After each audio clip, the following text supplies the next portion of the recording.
Kia ora koutou katoa. Welcome everyone to Heavy Metal, Why We Evaluate Evaluations, an introduction to meta-evaluation with Dr. Stefan Silvestrini of CEval in Germany. I am Marina Sanka, the convener of the Australian Evaluation Society in Aotearoa, New Zealand. Before we begin, I'd like to acknowledge the traditional custodians of the diverse lands in which we all come from. I'm speaking from Otaitahi, Christchurch, Aotearoa, and so I acknowledge Ngāi Tahu as mana whenua, and I extend this acknowledgement to all Māori as tangata whenua of Aotearoa, New Zealand. I pay respects to the Aboriginal and Torres Strait Islander peoples of Australia, and I also acknowledge the leaders past, present, and emerging from all the nations around the world that are represented here today. This seminar is recorded and it will be uploaded into the AES YouTube channel in about 3 weeks, so do keep an eye out for that. And just to note, to please keep your mics on mute and type in your questions into the chat. We'll have 15 minutes at the end, about 15 minutes for your Q&A, which you are most welcome to turn on your cameras and ask Stefan a question directly. This is the first seminar we are conducting on meta-evaluations. Meta-evaluations involve a high degree of methodological rigor by systematically reviewing and assessing the quality of individual evaluations against set criteria. It is an important technique for evaluators to learn, as it can lead to more informed and effective decision-making. To delve deeper into this subject, we are honored to have an expert on meta-evaluations with us. It's my great pleasure to introduce Dr. Stefan Silvestrini, the CEO of CEval, a commercial spin-off from the Center for Evaluation at Saarland University, located in Saarbrücken, Germany. Stefan is a sociologist with a keen expertise in empirical methods and impact evaluation. His research spans a wide array of critical areas, including development cooperation, climate change and adaptation, environmental management, rural and urban development, good governance, gender, humanitarian aid, education and technology assessments. Stefan has spearheaded numerous evaluations for both government and NGO sectors across the European Union, South and Southeast Asia, and Sub-Saharan Africa. Without further ado, over to you, Stefan. Yes, thank you very much, Marie, for this very warm welcome. First of all, let me express my thanks for this invitation. I feel very honored to have the opportunity to talk to you and maybe also to share with you some of our experiences with meta-evaluations. So first of all, please allow me to share my screen. I hope that has worked, and I suppose that, Marie, you will take over now the invitation, letting in the new participants. Absolutely. Okay. Yes. Thanks a lot again. My name is Stefan Silvestrini. I'm working here in Germany. Saarbrücken is probably not known to most of you. It's in the southwestern part of Germany. I always say it's somewhere between Paris and Frankfurt. So we're directly at the French border. And yeah, we are doing evaluations, project evaluations, but also developing monitoring systems and providing any type of capacity development and trainings for public and private sector organizations since 2003. That's when we were founded. And I'm heading also the Department for Development Cooperation. Indeed, the presentation of my input is called Heavy Meta or Heavy Metal, however you want to see that, why we evaluate evaluations, why it's almost impossible to do it, and why we should still try it anyway. And at the end, hopefully I can give you some answers to that, to these questions, but let me maybe first start with some terminology first, because oftentimes in literature, even in textbooks, you will find different semantics of the term meta-evaluations, but I would like to stick to the definition that was coined by Staffelbeam back already in 2001, who has defined meta-evaluation as the process of delineating, obtaining, and applying descriptive information and judgmental information about an evaluation. And he's specifically referring to its utility, feasibility, propriety, accuracy, and so on and so forth. So there are like a number of characteristics according to which we can assess the quality of one or several evaluations, which usually framed in 3 dimensions, as I would call it. One is the methodological quality, the practical implementation of the evaluation, and also the value added for its stakeholders, namely its addressees, but also maybe other involved stakeholders such as target groups and so on. And so the key objective of a meta-evaluation basically is to first of all, of course, to assess the evaluation and to improve them in the future, and respectively also to contribute to evaluation capacity development within organizations by improving the evaluation system, for instance, by revising terms of reference, how evaluations are being managed, and so on and so forth. In contrast to that, we also see so-called evaluation reviews or evaluation synthesis, which are not so much focusing on the evaluation as such, but on their results. So in an evaluation review or evaluation synthesis, we look at the results of an evaluation or several evaluations, try to aggregate them, maybe also to identify matching findings in different contexts, identifying key factors for success or failure of a project, and basically to identify generalizable kind of conclusions and recommendations, which probably even go beyond the sample. But this is not so much what we want to talk here about, but more we want to focus on meta-evaluation. So, however, when we look into practice, probably one or the other of you has already conducted a meta-evaluation or an evaluation assessment. That's also different terms floating around in that regard. You may have experience when you look at the terms of reference that the clients call not only to assess the evaluation as such, but also look at maybe the evaluation framework. So how good is the quality of the terms of reference, for instance? How appropriate is the budget and the, let's say, the time which is given to an evaluation. We're looking at the report quality, the added value, as I just said, but maybe in some cases you will also talk about evaluation results, particularly when we're talking about evaluations which apply the same assessment criteria, such as the OECD DAC criteria, and therefore also to answer questions which relate to the results of evaluations. Okay, now coming back to the key of it, so meta-evaluation. So what makes a great evaluations are already spoken about these 3 dimensions, or let's say building blocks of a meta, of the quality of an evaluation. Whereas for the methodological quality, we want to ask we want to answer the question, basically how valid and reliable evaluation results are, or maybe how was bias dealt with coming through different stakeholders. Are the results comprehensive? Are they objective in a sense? And when we speak about the technical implementation, so we look at was the evaluation adequately implemented? Was the subject comprehensively scoped? Were the stakeholders involved in an adequate way? And maybe also how efficient the evaluation was. So in terms of monetary efficiency, was it worth the money, basically?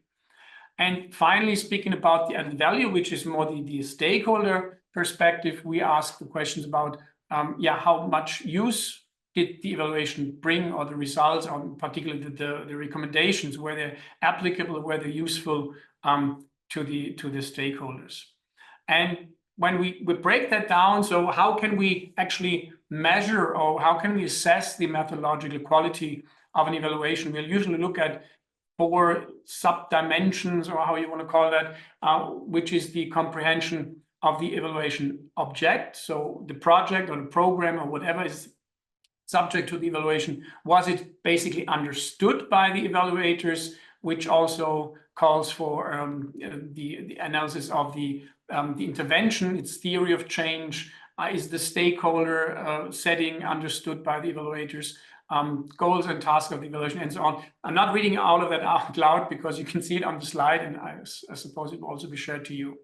So first question, did the evaluators really understand actually what they're doing, what they're dealing with? Second would be the appropriateness of the methodology in terms of were the right data collection instruments being applied, were they applied correctly in a sense. We all know conducting interviews is an art for itself. Also surveys, there can be many errors here also when they are being implemented. Is the evaluation design actually suitable for the implementation for the project which is being evaluated? And I'm speaking from experience, and I always say in other seminars and presentations that the intervention design defines the evaluation design. Yeah, people talk about rigorous impact evaluations, difference, I don't know, regression discontinuity, and so other what they are even called designs. But of course, if you don't have a baseline conducted in the beginning of your project, you cannot apply a rigorous impact evaluation. If the stakeholders or the treatment group of a project was not selected by random, we do not need to talk about RCTs. And we still find many evaluations where designs are being applied to subjects which they just do not fit to. Next would be the results presentation. Are the results being presented in a stakeholder-oriented manner?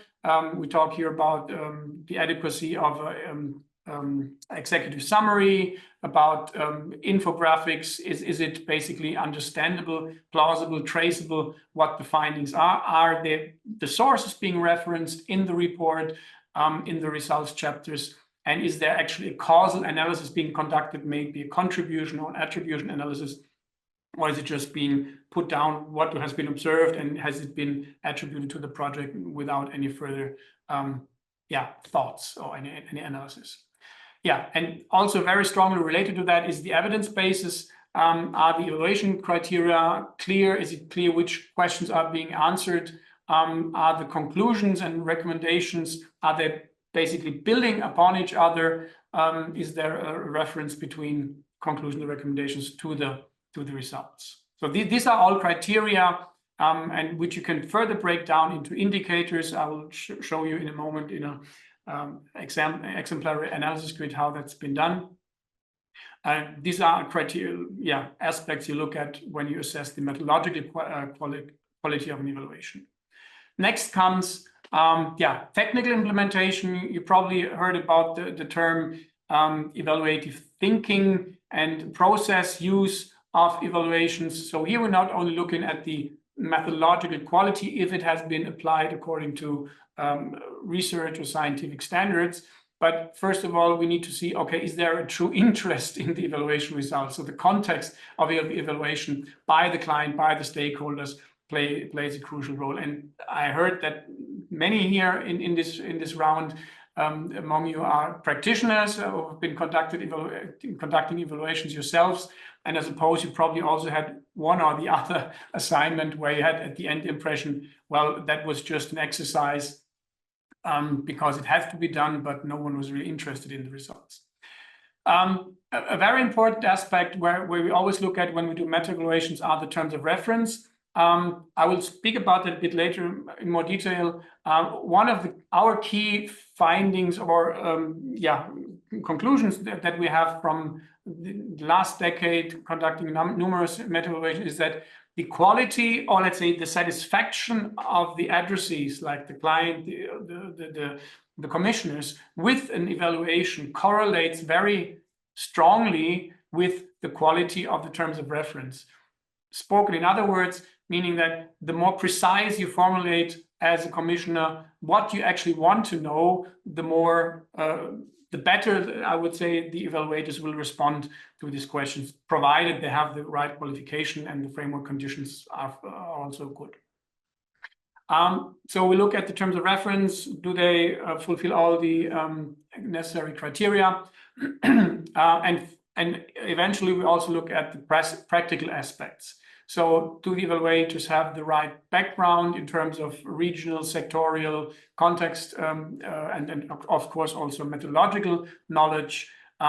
Was the implementation of the evaluation adequate in terms of its timeline, budget, and so on and so forth? Was the staffing, have the stakeholders being involved adequately at the right points in time, and so on and so forth? And of course, here also many of the evaluation standards come into mind that we know from the AEA, from the American, from the Australian, the German evaluation societies. They all have set up their standards, and they're all more alike.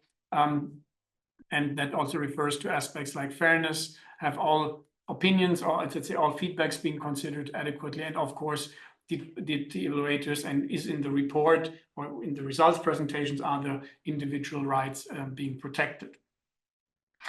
And finally, the third dimension is the so-called added value of an evaluation, which contributes to the quality of an evaluation at large. And of course, here we look at two dimensions: completeness and clarity, and usability of evaluation results. And I just want to briefly highlight the latter one, because this is also one finding from the number of evaluation. Unfortunately, we cannot say that the assessed usability of evaluation results, speaking about the recommendations, how applicable they are being considered, does not correlate with the methodological quality.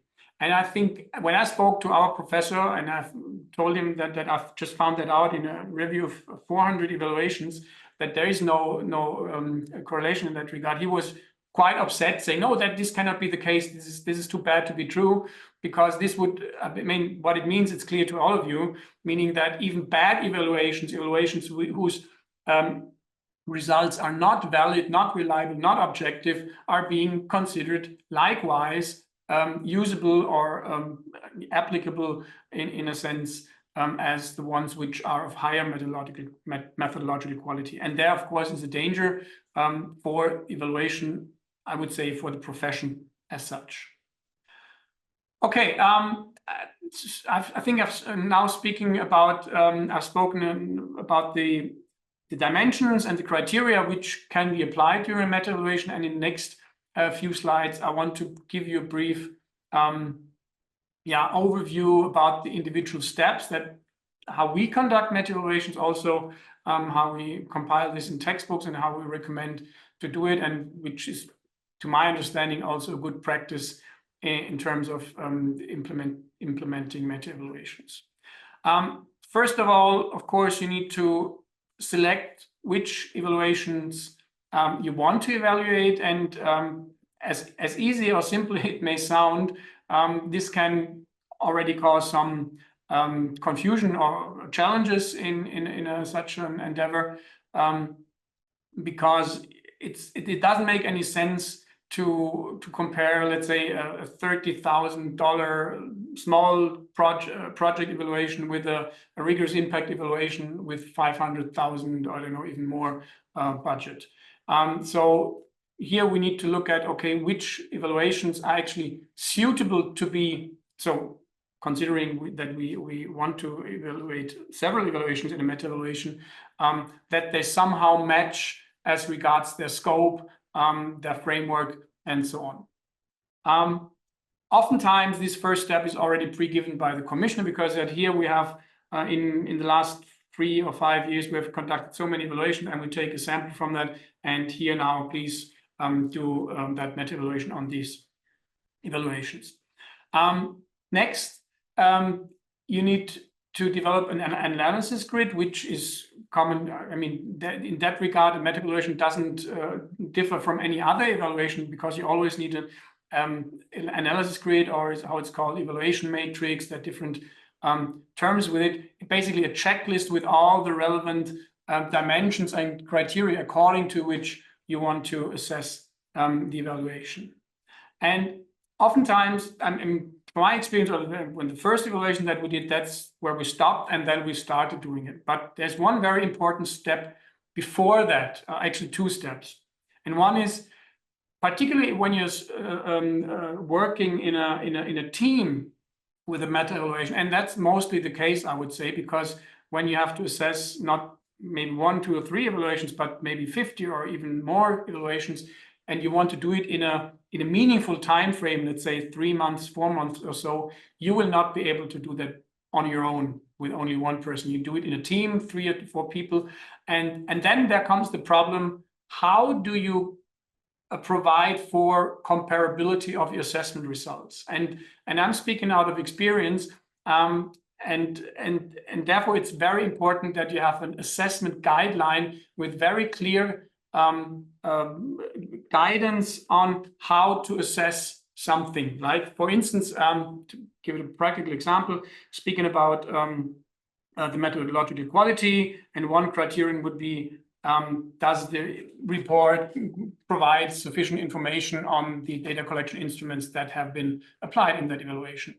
And maybe one, if you look in the annex, you see the questionnaire, the interview guideline, blah, blah, blah. One may come to the conclusion, okay, that's enough for me, so I rate it positively, or say, well, that criterion is fulfilled. And maybe another colleague who is a bit more critical says, well, there may be the instruments being provided, but in the method chapter then it is not outlined how they were applied in the field. Yeah, so how long did the interviews take? How were the interviews selected, and so on and so forth. So 2 different raters may give it a different rating, and that makes it is a problem, because at the end you want to compile all the results of the assessments of the individual evaluations, and then you will find that maybe one has more positive, more negative bias, and that maybe even varies between the criteria. And that is why it's very important to make an assessment guideline providing explanations under which conditions a criterion should be rated in a certain way. I will show you that on the next slide. Quality check, yeah, and that's the next preliminary step you need to do, is basically to identify or to check if the documents that you have received, and I'm speaking about the databases for the meta-evaluation in a moment as well, is it actually sufficient to assess all the criteria which I just mentioned previously? Do they contain the relevant information? And from that quality check, you maybe need to deselect or reselect other evaluations in order to come up with a sufficient number. Or if you find out that half of the evaluations are just not suitable, you probably cannot do the meta-evaluation as it was planned. Next one is development of evaluation database. Of course, I mean, that's self-speaking. You would compile all the reports in a database, so you have them at hand. Probably you will work with in vivo or MaxQDA when you do the coding. I will also explain to you that in a moment. Of course, you need some consistent database where you have all the documents for each evaluation that you're going to assess. Next, it's clear document analysis. I will also speak about that in a moment. And we always recommend, particularly when you want to find out about the assessment of the added value of the use of the evaluation results, findings, and conclusions and recommendations. You cannot go without collecting data in an empirical way, basically interviewing or surveying the addressees of an evaluation.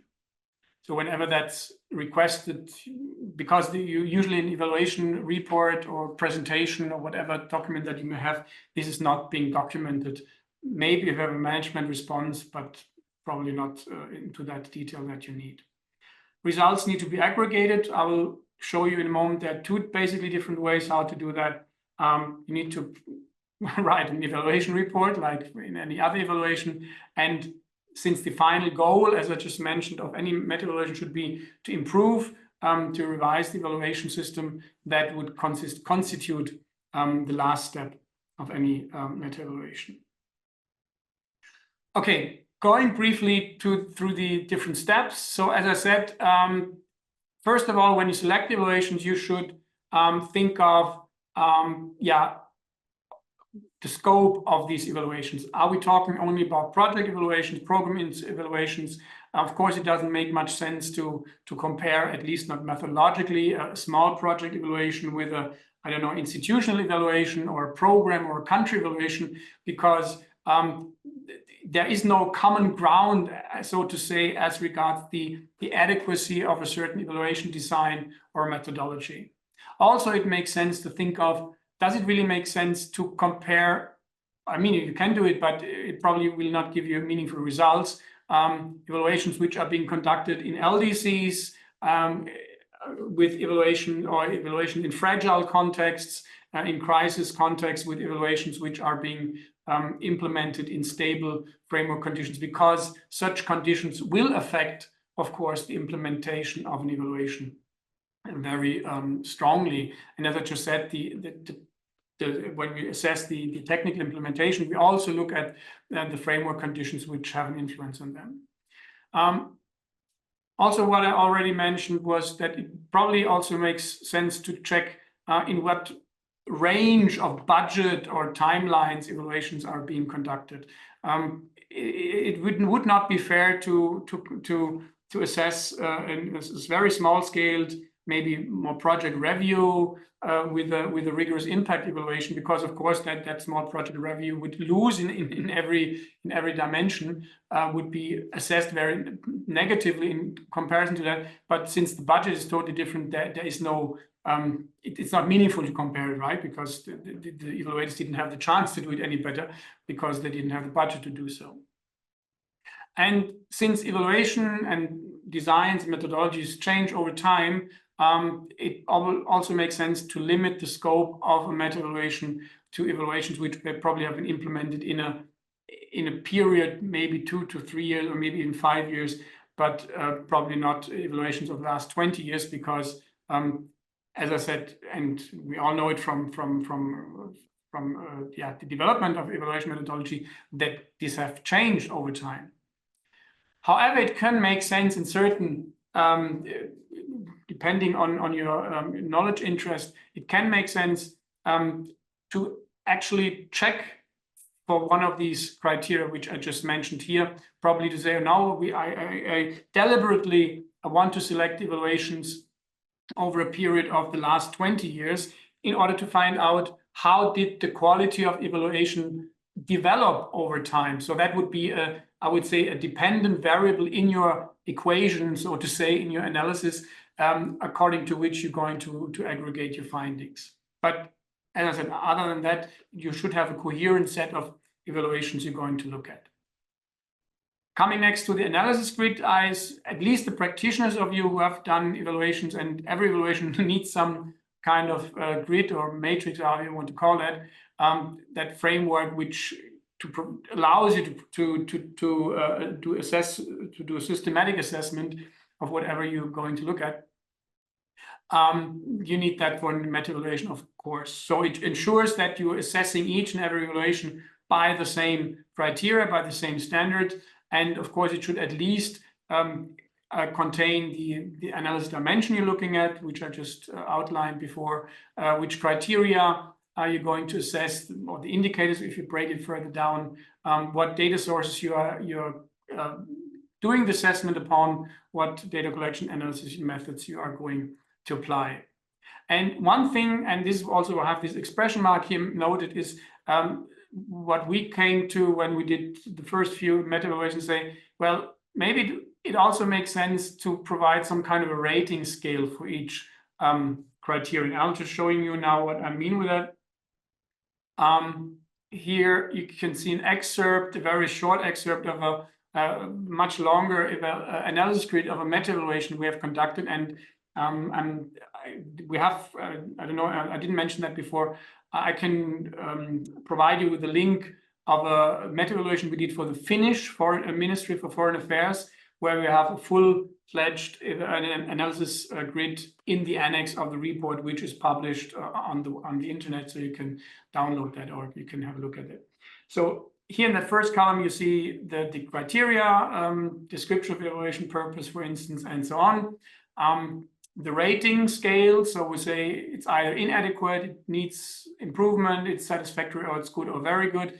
And for each of these rating levels, we have provided a brief sentence, sometimes it's even a bit more, maybe a short paragraph, outlining what needs to be fulfilled or not fulfilled in order to reach that level of the rating. And here you see it goes on with the data source, data collection methods, and there are further columns which I'm not speaking here about.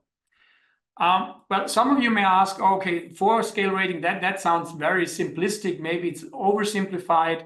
Well, actually, we started with a much more sophisticated kind of scaling, maybe 10-point scale or so. But it turns out it is very hard to comply to such,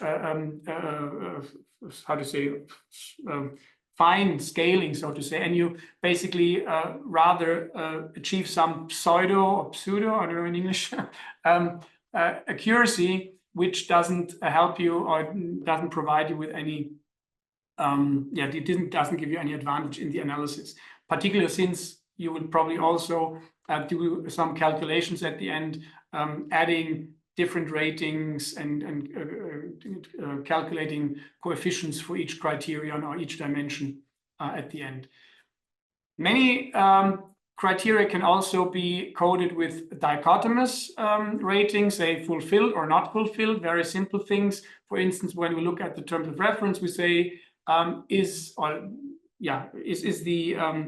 let's say the evaluation subject being is the budget of this evaluation subject being provided? Let's say, how much did the project cost? Yes or no. It's either somewhere in the terms of reference or it's not there. Or what was the implementation time frame of the project which being evaluated? Yes or no. So you have a lot of dichotomous variables here as well. And as I said, and that's just repeating what I just mentioned here. To that evaluation grid in that third column you just saw is that guideline. And as I said, it's very important when you're working in a team in order to ensure inter-rater reliability, so that all in your team come hopefully to the same assessment for each criterion. And of course, you also need to provide, and it is usually discussed with the client or with the commissioner, aggregation functions, and basically how you add and summarize the individual ratings in a final in a final coefficient if you want to quantify it. It's not necessary. I'm not saying that in every meta evaluation you do that quantification, but most commissions we've been working with, they want to have a rating scale, let's say from 1 to 10 or so at the end, say, okay, in order to do some comparisons over time, how the different dimensions did develop, or how they are at this current stage where you're doing the meta evaluation. So that's very important if you want to do a comparative analysis.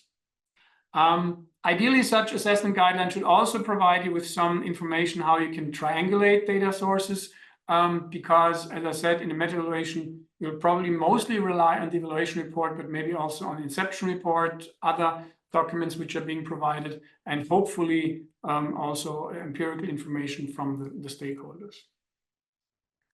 The next step I briefly outlined before, as I said, you should, at least when we're speaking about a meta evaluation with a larger scope, you should do some pre-test, maybe with a very limited set of simple criteria that focus on the very necessary data that should be included in all evaluation reports, because you're not doing yourself a favor if you end up with, and that's also happened to us before, that you have 50 evaluations with reports and associated material, and you end up with only 30 providing you with at least, let's say, 60, 70, or 80% of the criteria, right, of information for the right criteria, because otherwise you will end up with a big a table of a meta evaluation with a lot of empty cells saying we don't have the information, don't have the information, don't have the information, and then the assessment is not reliable for itself, or it's not valid for itself. Sorry. So and if you identify, if you find this out in the very early stage of the meta evaluation, you can discuss with the commissioner maybe to get substitutes for that. But if it comes within the process, and then it can become difficult, for the analysis. Next step, as I said, development of a database, evaluation database. So that makes sense when you're working with a larger number of evaluations, which most of the time is the case in meta evaluations, and that database should contain all the relevant documents that you need for the assessment. It sounds a bit trivial, of course. And you probably heard about MaxQDA, Atlas TI, NVivo. These are all such softwares. Don't know what is in your region, maybe most prominent, where you can basically upload or import the documents and analyze them according to analysis grid, which you would translate into a categorical system for the analysis. But of course, any spreadsheet like Excel would also do it. It's just maybe a bit more complicated or takes more effort. Yeah, document analysis, basically, there is no difference between a meta-evaluation and any other evaluation. So you do the ordinary methodology of a qualitative content analysis. I would recommend strongly to refrain from any further sophisticated methodologies like grounded theory method or so, because this will just give you trouble and take so much time. So you have the categorical system, your code list basically from your analysis already at hand. You do the open coding of the text material, basically meaning assigning the relevant codes to the text fragments. And if you can do so, you can also do some axial coding, maybe to identify some relationships between findings. If you see, okay, here we have very bad terms of reference, and here we have very bad in the same evaluation. There are some deficiencies in the methodology and so on and so forth. But that would probably also be done in the later step. Data, speaking again about data sources, as I said, in every meta-evaluation, we speak about the evaluation report. But as I said, inception report can be also of much use because it usually contains more detailed information about the evaluation design, its methodology, maybe even the proposal which has been presented by the implementers to the commissioners. And maybe if you can also do some comparison here, fact sheets, any type of presentation that will be of help. Again, terms of reference, very crucial in any meta-evaluation.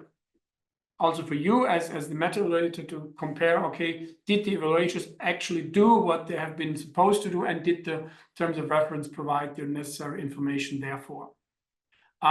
Any analysis grid, data collection instruments, maybe even syntax files from data analysis, if quantitative analysis have been conducted in the evaluations, will help you to assess the methodological quality, at least, of the evaluation. And as I said, if you want to provide or find out about the added value that evaluation has created, there you cannot avoid to also collect empirical data from stakeholders of the evaluations. For instance, the commissioners, the addressees, of course, they will give you information about the added value, answering, providing you feedback on to what extent they consider the evaluation questions being answered.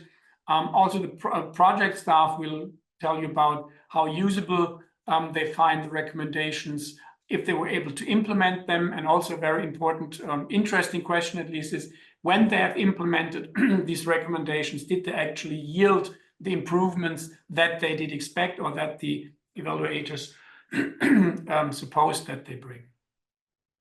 However, there may also be other stakeholders of interest, like target groups. They will provide you information about the fairness and the adequate implementation of an evaluation.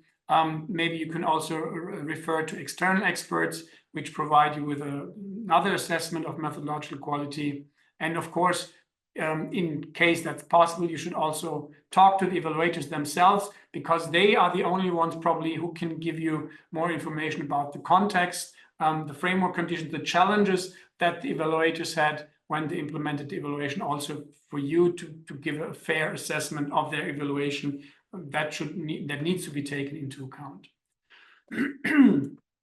Yeah, and at the end, when you prepare basically your report or the feedback of your meta-evaluation results to your commissioners, there are basically two ways how usually in a meta-evaluation results are being aggregated. Either you do it evaluation-wise. For instance, I just showed here an exemplary infographic how that could be done with this, I don't know in English, I think it's called a spider diagram or so, a web diagram.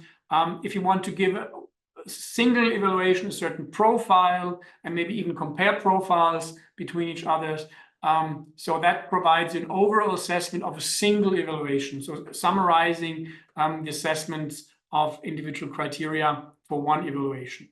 In this case, we use these 5 dimensions: methodological quality, also traceability. That was a certain, the commissioner was specifically interested in that question or that dimension. Context, usability, implementation process. You see that resembles quite much the dimensions I just spoke about earlier.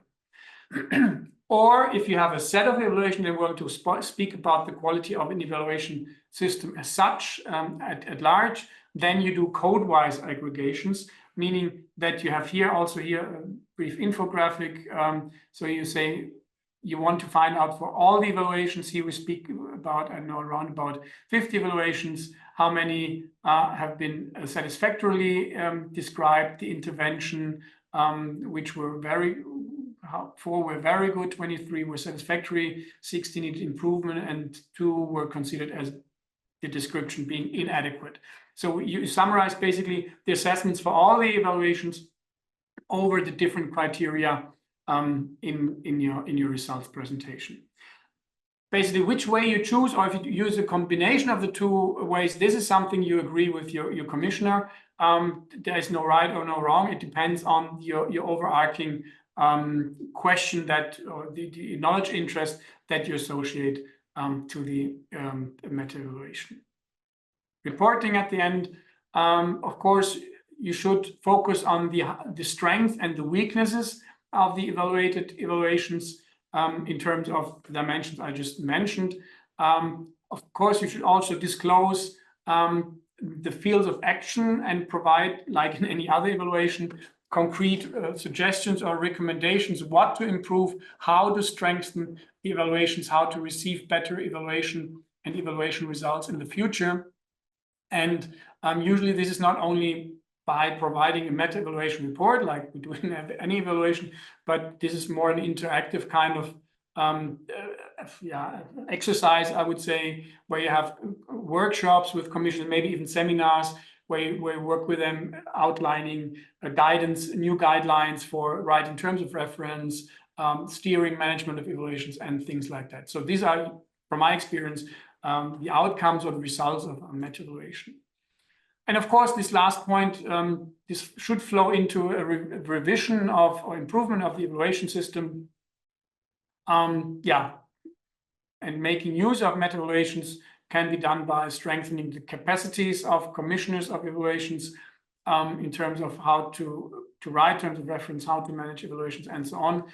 Improving evaluation formats, terms of references, as I said, by developing guidelines, and in general, providing better guidance to evaluators in the future. Okay, so that was more or less, I know I only have about 2 or 3 minutes left. I need to speed up a bit. Nevertheless, I would like to give you some maybe practical tips or also to highlight some caveats when you're doing meta-evaluation, and also that you not maybe exaggerate or overestimate what you can actually do with a meta-evaluation. First of all, the aspects that you need to consider is usually we're not talking about a random or a representative sample of evaluations when you do a meta-evaluation. Usually these are being provided by the commissioners who has deliberately chosen or selected them for that meta-evaluation. So most or any meta-evaluation I do know does not provide for any external validity. So you cannot translate your results to future or to evaluation in other countries and so on and so forth. So you should be very careful phrasing, coining your results and limiting basically what your results are to your subject, which are the evaluation that were subject to your meta-evaluation. Evaluations at different scopes, and we all know, and that's also one finding of a number of meta-evaluations, that evaluations in the health sector, evaluations in the environmental sector, in I don't know, whatever sector, they face different challenges, they have different strengths and weaknesses, and that's probably you need also to share some thoughts about the actual comparability of these evaluations. Same counts for methodologies. As I just said, intervention design determines evaluation design, so we cannot compare everything with everything. Working in a team, interreliability can be an issue. I've spoken about that before. Particularly when you have a large number of criteria and indicators to be assessed, you need partly very strong aggregations, which can, again, diminish, I would say, the explanatory value of some of your statements. So you should be very careful not to oversimplify your results. I remember once I had a conversation with a commissioner, and she said to me, can you just give me one number or one sentence? How good are our evaluation? Like she wanted to have a number between 1 and 6, which is the school numbers. So if you would have to give it one number, what would it be? And I said, no, I'm not doing that, because you cannot say, because, yeah, I mean, that would be oversimplification. And of course, the criteria I just mentioned to you, they are all subject to discussion. There is no general rule to it. Okay, finally, coming to the questions. Why we evaluate evaluations, sorry. My understanding is, particularly in the last years, in the last decade, and since we are evaluating now for 20, 30, even longer years, since the 1950s probably, more and more organizations and commissioners, they start to think of, okay, what did it actually bring? I mean, what have we learned from it? Is it only an accountability exercise, or did it give us any learnings? So organizations take an increasingly critical look at their own evaluation systems and strive for their improvement. That would be for me the main reason. Sorry, now there was the wrong sequence. Why is it actually not possible? I mean, as I just said, there is no, the object of the evaluation is so diverse in terms of subject area, budget, and so on and so forth. So it can be very challenging, as I just said. Also, these differences in regions, intervention level, designs, they are hardly comparable, or oftentimes in a way. So there's no gold standard to it. Also, the databases. As I said, on meta-evaluations, it's mainly a document analysis exercise, and most of a number of these criteria I just mentioned, they are not, the documents, they do not provide you with any information on these criteria, on these questions. So I would say that's the second challenge. And the third challenge is the normative nature of evaluation criteria and their weighting. As I said, these criteria are basically made up by evaluation experts like me, like others. And of course, they can be discussed, and others may come to other criteria. And so there may be never a common ground for meta-evaluations to conduct. Why we should still try it? I mean, I would say this is for us evaluators, and I'm counting myself to implement, to being an implementer of evaluations. When we want to improve our own work, then we need to, and as we are also, and also for the addresses of the evaluations, then we need to look at our own work and see, okay, what are the strengths and the weaknesses of it. And even an inadequate database can provide at least some clues as regards the quality of evaluations and how to improve that. And now I'm closing just with some very few slides on an evaluation review of 12 meta-evaluations I did last year. And you can see there's quite some differences in different for different criteria here: quality of the terms of reference, quality of the methodology. We found quite big differences. Also, what the results presentation regards, and the quality of the recommendations and conclusions. Interestingly, it is that the usability perceived by its addressees is somewhat more positive on average. And as I said, this is particularly kind of concerning, I would say, at least, if we compare this with the quality of the methodologies. Yeah, I'm just jumping to the slide, to the second slide. I'm just skipping one slide. So we have at least some more time for discussion at the end. I just wanted to show you some typical recommendations we always find in evaluations, and I'm thinking about probably others also have thought about this before. Maybe we can create one day an AI providing us with evaluation reports, because there are so many repetitions in evaluations in terms of the recommendations that we see.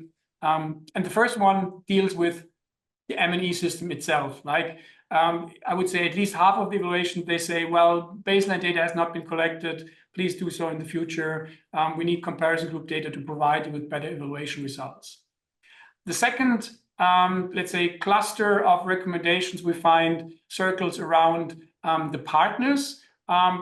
We read in many evaluations that partner, and I'm talking about evaluations in the development cooperation area, where implementing organizations are being partnered with, that their capacity should be strengthened, they should be trained, their ownership should be strengthened, we should make better use of the resource, and so on. The next cluster refers to the intervention, and I must say I was pretty in the beginning. I was thinking, yeah, well, that makes sense. We find recommendations to improve the volume, the duration of a project, to be more flexible, and so on. But in my 20 years and last 10 years, I would say, at least doing meta evaluation, I've never found one report saying, please stop the intervention. It doesn't make sense. That there's not a single one. And I think that's quite an intriguing finding, that among, I don't know, hundreds of evaluations, there's never been the case where a recommendation refers to quitting what has been done, or at least doing some fundamental revision of it. Again, here that next cluster refers again to the M&E system, revise indicators, revise results model, be more specific, not think too linear, be more clear about your objectives, how you operationalize them, how you're going to measure them. And that other one is the last one, basically refers to the collaboration of implementing donor organizations in developing countries. There should be better coherence between them and more coordination, more collaboration, also improve government consultations. And of course, always more M&E. Okay, I would say, since it's already 7 minutes before the hour, I would like to close with that slide. I hope I didn't not overstrain my timeline too much. Thanks so much for your attention. And now I'm open to your questions and comments, and I'm looking forward to it. Thank you. Thank you. Thank you so much, Stefan. That was a brilliant presentation. I learned so much listening to you. Everyone, I'd like to invite you to unmute yourself, and if you want to, feel free to turn on your camera. I have a few questions, but we have 2 questions in the chat so far.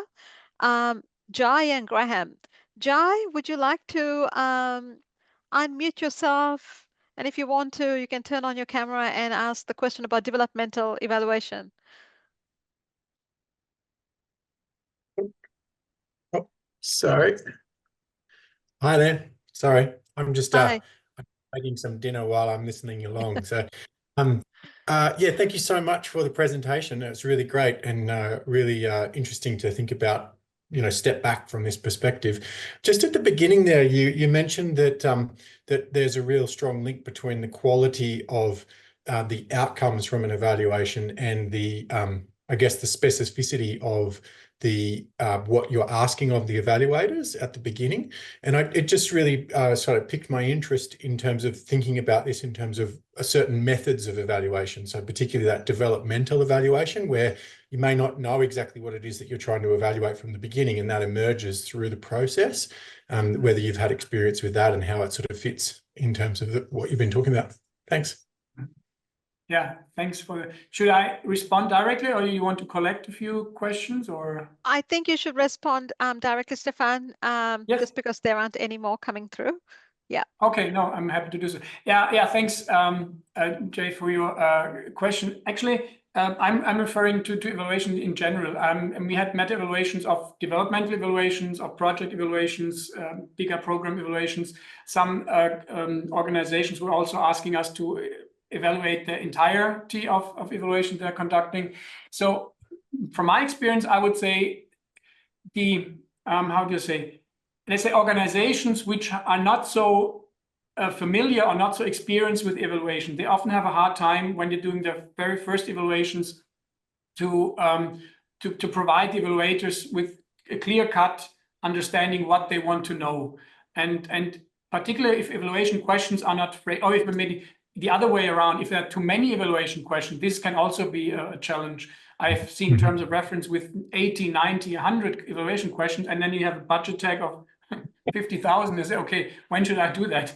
And that's a very, I would say, very reliable result of any meta evaluation, is that the better, the more specific terms of references, like what the evaluators have to do is being described, the better they do it, right? In terms of how the evaluation subject is being scoped, how the methodological framework is being presented, or maybe even also what data is available for the evaluators. And that already relates to how you've compose your proposal to it.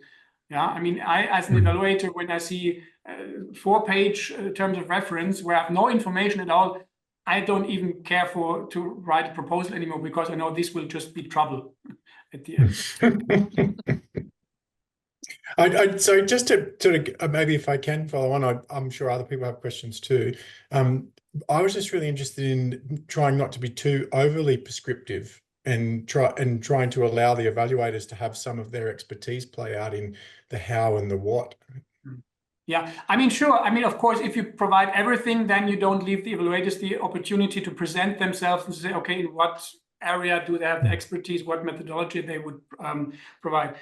Of course, there is, I would say, a middle way to choose, not to define everything, but at least what concerns the description of the evaluation subject, you cannot be detailed enough, right? In terms of where has the intervention taken place, who are the the target groups, who has been involved. And this information, at least when I'm developing, drafting a proposal, I look on the internet. I try to find any background information on a project which is subject to the evaluation. Yep, great. Thanks so much. Graham, you have your hand raised. Oh, thank you. Thanks for answering my first question. I got in too early, so I've got a second one. Do you ever have the need or the example of a hot review, in the sense of a look at a draft evaluation report just before it's published? So a quick once over as an external person to give an extra sort of quality assurance, if you like, using a similar methodology. So a hot review before it's actually finished. Yeah, actually, thanks for that question. I did that actually once for the Austrian Development Agency. That was one evaluation. I think that's also coming more into fashion, to not only have an evaluation team, but having a peer assessment during the evaluation, or at certain points in time during the evaluation. We did not apply all these criteria because to me it appeared to be too much for the process, not to overburden the evaluation with, but we had different sessions, or let's say workshops with the evaluation team, where we specifically asking for how did you apply the evaluation design, what challenges have you faced, and how did you deal with that. This has happened before, yeah, but it's, I would say, not as much going into detail as if you have, evaluation already implemented. We're going to have 2 more questions. Christabel. Thank you. Thank you so much for your presentation. So I'm really interested in whether you've considered the impact of your own work, so what the impact of meta-evaluations might be. So if we do a meta-evaluation, say, for the Finnish Department of Foreign Affairs, and as a result, they hopefully improve their guidance, have you ever had the chance to then come back and see, did the evaluations within that department then improve over time? Yeah, I mean, yeah, indeed, you're speaking about the Finnish Ministry for Foreign Affairs, and this was exactly the case where we had the chance to do it a second time. And I'm hoping also to do it a third time now. Oh, better and better. And now in the process of tendering the, so we did the first one in 2018, which was referring to 17-18, and now we did the one, it was in 2020, and now we're hoping to get the next one as well. Yes. I mean, I think the Finnish Ministry of Foreign Affairs is a very good example, because to my understanding, at least in Europe, they are the most advanced I would say, in comparison to other countries. I'm not an expert for all the countries, but because they started, I think, already back in 2012 or 13 with that kind of type of analysis. And the first one they had, they were not so super satisfied with. That was another organization, and then they switched in 2017 to us. And so we did it then, provide them with recommendation in 2018, and now in 2020 we had an opportunity to look back at, okay, what did they implement? Like, for instance, they revised the guidance on the terms of reference and so on and so forth. So yes, we have that, but it's very rarely happening apparently. And did you find they get better? Wow, that's a good question. To be honest, I don't have the exact results in my head, but I think that they improved in some dimensions, but not in all. But if you want to know it exactly, I'm happy to give you the link, or maybe to give it to Marie to disseminate it to you. Absolutely. Because they're all published. These are, I think, I always like to use them as the best practice, because the Finnish, they're very transparent. They put everything, even the annexes, on the internet. Everything is publicly available. So you can make your own picture. Great, thank you. Francesca, would you like to unmute yourself? Hi, sorry my video might not be working. I'm connecting from my phone, but thank you for this wonderful presentation. I will be curious to know how long did it take for you to conduct that review and the resourcing, like in terms of team? And the second question is, if I was wondering whether you conducted qualitative coding for the recommendations. Thank you. Yeah, just one question back to your first question. Are you referring to the meta-evaluations I was talking about, or the review of the meta-evaluations, which are presented? Okay, I meant, for example, you show one example in the last slides with which you said that you reviewed 12 reports. So yeah, exactly. I was wondering about like the timing. It's just because I'm conducting one systematic review at the moment, and it will be very helpful. Thank you. Okay. Yeah, indeed. So for that, because as I said, we have done, I don't know, maybe 15, 20 meta-evaluations in the last decade. And this review, I just showed you the figure about the different assessment. That was a review of 12 meta-evaluations.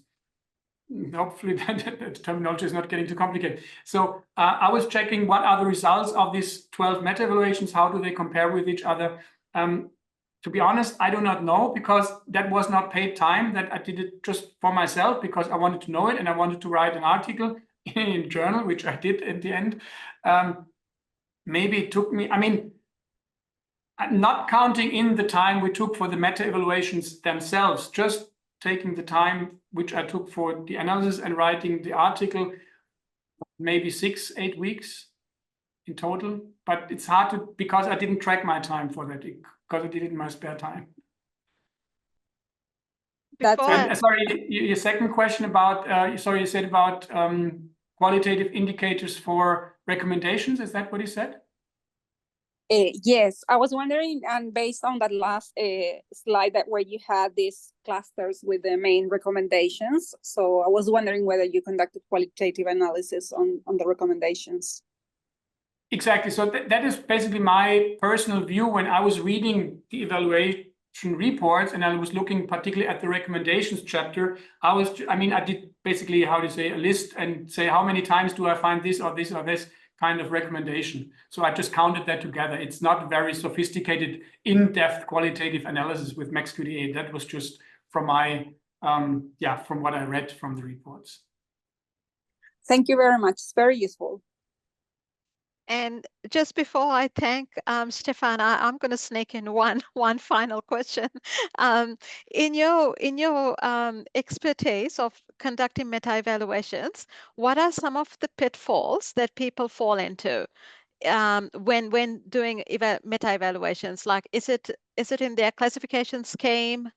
Is it in how they systematically assess research questions, impacts? What are some of the pitfalls that we need to be aware of? I mean, first pitfall is, which we went to in our very first meta-evaluation ourselves, is not to provide clear-cut guidance on how to assess the individual criteria, depending on what you read in the report. If you're not super clear about it within your team, you will end up with a big mess. And this is also why we introduced in each meta-evaluation, we have I didn't mention this in the presentation, we take, let's say, between 5 and 10 evaluations, and we say, okay, at least 2 people are doing an assessment of that very evaluation, and then we compare their results. And then we have a brief meeting here in my office and say, okay, why did you rate this criterion with good, and why did you review it with bad? And to find a conclusion, how to come to common ground on the assessment. I think that is super crucial. And the second pitfall is if you try to be over precise. As I said, it doesn't make sense to work with 10-point scales or to do any metric or even whatever kind of statistical analysis, because this is just not what the reports will provide you. Yeah, you can conclude with tendencies, you can give general remarks, but you cannot say it's 5.35 or something like that. That's no informational value with it.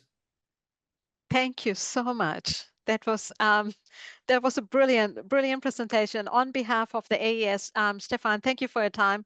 Thanks for generosity, and thanks everyone for attending. Thanks for your excellent questions and participation.